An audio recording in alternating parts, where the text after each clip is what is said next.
At this class in cosmetology on the outskirts of Monrovia in Liberia, Mercy McCulley is learning to make women beautiful after a girlhood that was anything but. She was just a child when rebel soldiers, during a series of barbarous civil wars, captured her family, killed her father, and raped her mother. Mercy and her 4 siblings watched. The children were left on their own, and the memories are still raw. Then what small job I was saying, no one to help us. We just up and down, running here and there, no food, nothing. We just jumping from places to places. What happened next was unthinkable. The soldiers put a gun in her hands.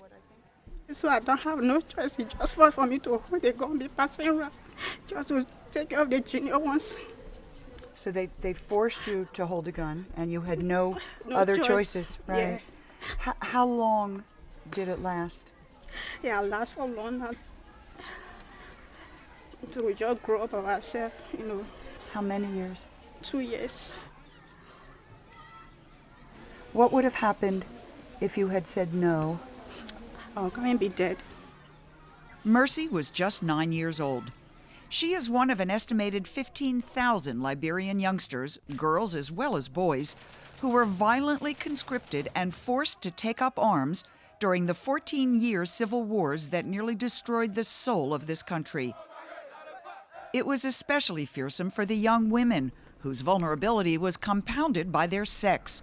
They were used as everything from soldiers to housekeepers to sex slaves. Jackie Red was just a few years older than Mercy when the rebels stopped her on the road and subjected her to an even more brutal fate. Yeah, they say, oh, you are under arrest.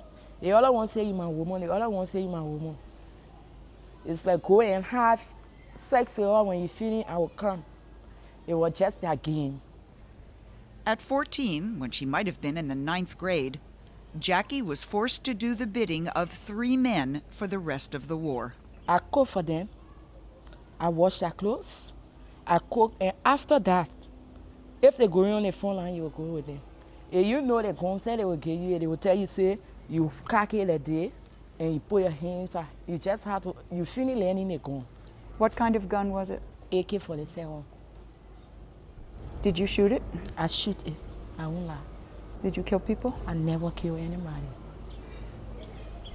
Still, all these years later, people like Jackie and Mercy, who were associated with either Charles Taylor or the rebels who fought against him, are shunned, which is why Jackie is speaking out about her experience here at a recent women's conference. She wants to set up a support center to help other women like herself ease back into a society that can't understand why they took part in the war. Women of Liberia, as a women of Liberia, I want for you to listen to the cry of another woman. We know we have pride and dignity for ourselves. We shouldn't do discrimination among people. We shouldn't discriminate, oh, you are a fighter, you are this. Go to that person and ask the person and say, what made you to fight? Fighting that discrimination is a constant battle. They call themselves ex-combatants, not child soldiers. But when that label showed up on these T-shirts at Mercy's new training center, the women blacked the word out. They couldn't bear the stigma because so many Liberians can't forget. You don't want us to get the ex-combatant training. They say because these guys kill us. And why you guys keep sponsoring them? Why you keep giving them training? Why? And the answer is? We are all victims. We are all victims. If they can understand, they are victims as well. Just a different kind of victim. Liberian pastor Eric Sumo and Canadian fundraiser Helen Fletcher of Village Ministries have set up centers for all those affected by war to provide a future for these victims of the past. The rules are clear. If you had a weapon, turn it in to be re-educated for a peacetime career, in this case hairdressing and sewing. This isn't so much retraining as training. As the president has pointed out, because of the war, this is the first time in history that the younger generation is less educated than the older. Mercy and many of her classmates never got to finish their schooling, But this new chance at an education can go a long way to help erase the gruesome past. And there is comfort among the friendships. Now the place here now, the only place I can find peace, trying to forget out about past thing, except in the school hall here, can make fun, do one or two things, laugh together,